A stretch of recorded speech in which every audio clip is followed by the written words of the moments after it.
Okay, so today we're going to start the build of the new Lego table for our basement for the kids to play. And we're going to need a few different things here. Now I have these tools laid out. It doesn't mean we're necessarily going to need all of them, but they're good to have on hand. So let's go over this. We have our circular saw here that's going to be good for cutting wood when we need it.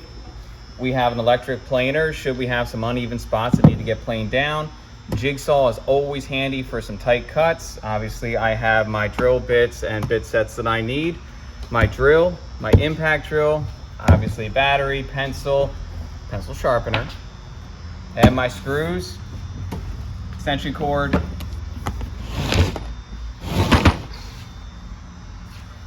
and my framing square. We're also going to need, if you have it, it's also good to have on hand a miter saw, just for any kind of tough cut that you may need, thicker wood, something that's a little more powerful. If you don't have these, or you don't go out and purchase one, you could always rent one from your local Home Depot. So our Lego table build is going to be pretty simple here. If you come take a look at the master architectural plans that were drawn up by the kids, we're essentially going to have 45 inches deep by 60 inches wide. The table is going to be about 18 inches tall with a platform, meaning where the Legos are actually going to sit at 16.5 inches high. That simply means we're going to have about 1.5 inches raise right there so all the Legos can stay on the table. Masterful.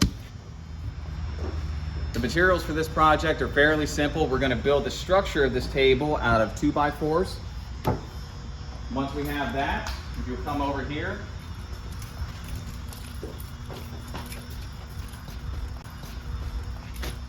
We are going to build the covering of the table out of a cabinet grade plywood. So it's nice and smooth, it's not overly rough, great for kids to play on. Best way to sharpen a pencil.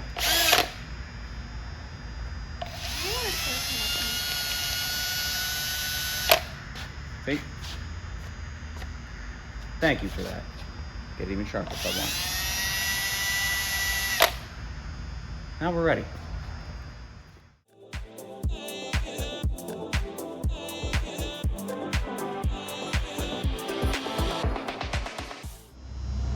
Step number one is building the frame.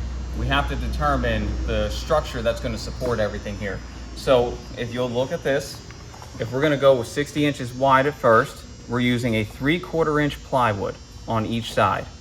So 60 minus 3/4 and minus 3/4, so those two together is 1.5, would be 58.5. So as you can see, that is the measurement we took of the 2x4, both of them. So we're going to go ahead and cut these. After we do, we're going to figure out what size 2x4 we need to get the depth of 45 in total. So let's cut these first.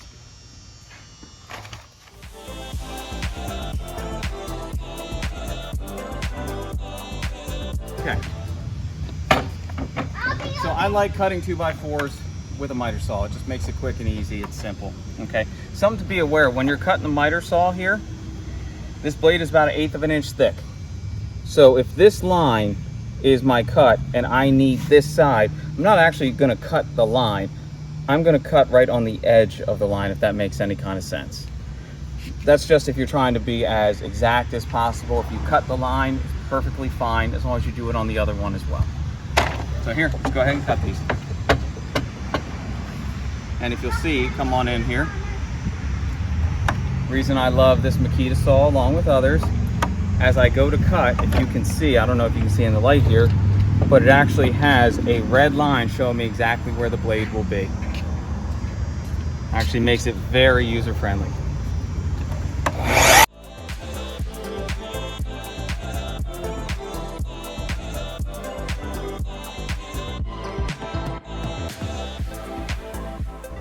Just to show you, you can see there was half of my line. The saw is dead on. Highly recommend that one. Okay, now that we have our pieces for the 60-inch length, we have to consider the 45-inch depth. So the way to do this is simply take some subtraction here. So if we look, we're looking for an overall 45 inches from side to side. So how do we do that? We know we're gonna have 3/4 inch plywood there, 3/4 inch plywood there. But now we also have the 2x4s we just cut coming into it as well. So we need to determine what size this 2x4 needs to be. So here's how we do that. We just work backwards. 2x4s, you would think they're 2 inches by 4 inches. They're not. It's actually just a nominal number. It's actually just 1.5 inches thick. So you can see that. Okay? So let's just work backwards. If it's 1.5 inches thick, 2 2x4s that are there are going to be 3 inches. 2 3/4 inch sheets of plywood are going to be 1.5 inches. So 1.5 inches plus 3 inches is 4.5 inches. So you take 45 minus 4.5 inches. That leaves you with 40.5 inches. That is the size of the next 2x4s that we're going to cut. So let's do that now.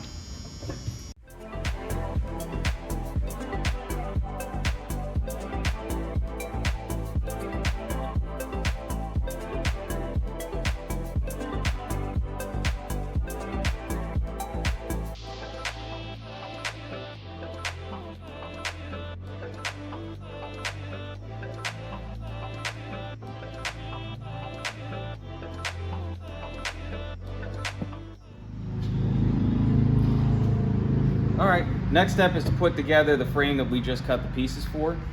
So when we're putting them together, I like to put it on a level surface. That's why I have this block right here. It's very easy. You don't need any kind of specialty clamp to put a corner together. Just try and feel for if this is flush and make sure it stands straight, and just try to keep it together best you can. Now, some people just try and take screws and just start screwing right there. The problem is wood will split. It will become weaker if you don't pre-drill your openings.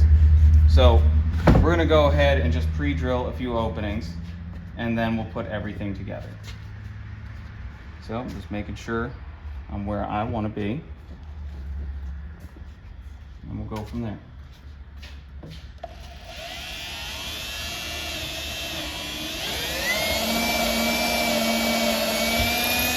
Come on. And just so it doesn't move on me, when I do my second pre-drill, I'm just going to put this in place.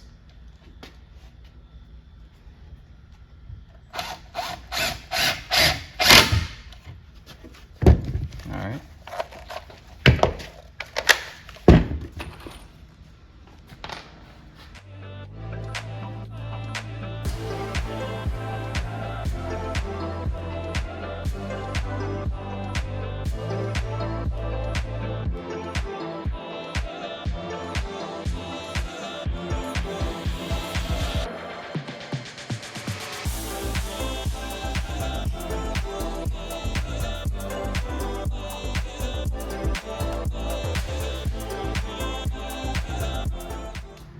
So now that we have the structure in place, we have 2 screws on each end holding it. It's strong, it's fine.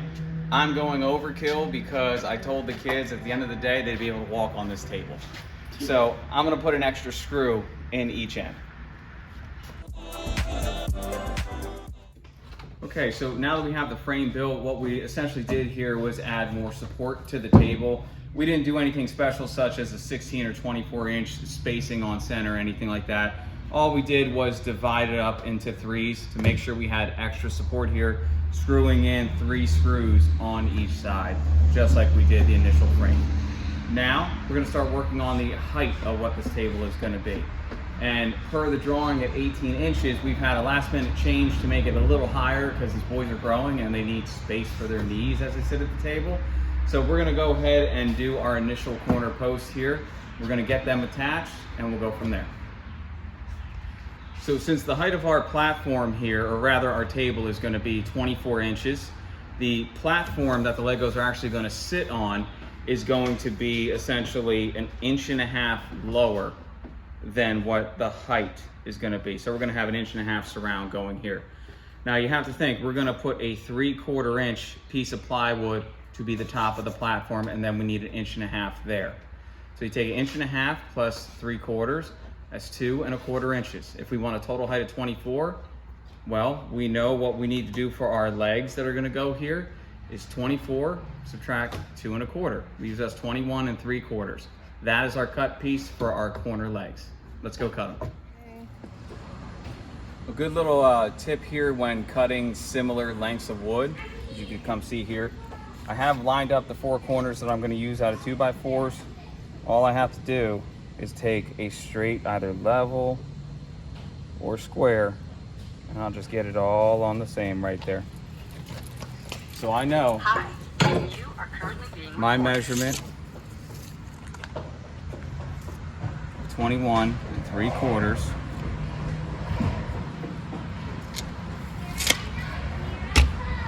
All I have to do is go across all the pieces.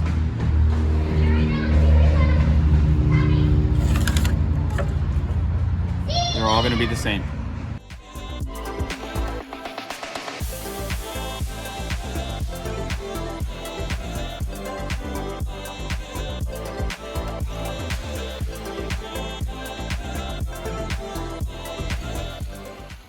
Now that we have our 4 leg posts here, what we're going to do is just put them in each corner, and we're going to go ahead and attach them from both sides, pre-drilling and screwing just like we did the joist system here. So let's go ahead and do that.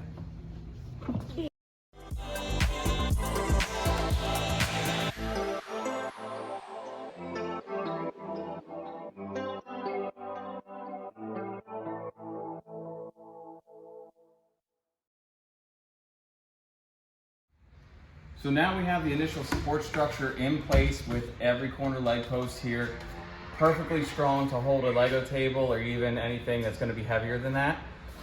For those DIYers that want to, really perfect what they're doing, you'll notice since we put everything together with our hands and not so much professional clamps or professional tools, some things are going to be a little uneven than others. Once your plywood goes on here and you get a chance to level that out, it's really not going to be a big deal. But if you want to take care of it right now and make that process a little easier, for those DIYers that want to get more of a perfected base, I would highly recommend going to get an electric planer. This is mine from Milwaukee. I love this. It helps me smooth out edges, level them out. That way I don't so much have to do any kind of leveling work. I can really just put on what I need to put on. So I'm going to go ahead and hit a few spots on here just to get ready for the next steps. So here we go.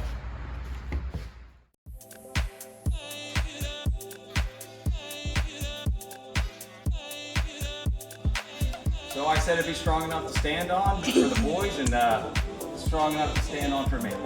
So I think we're good to go to the next step. Stay tuned for the next time when we start to put the plywood on this and finish this table out.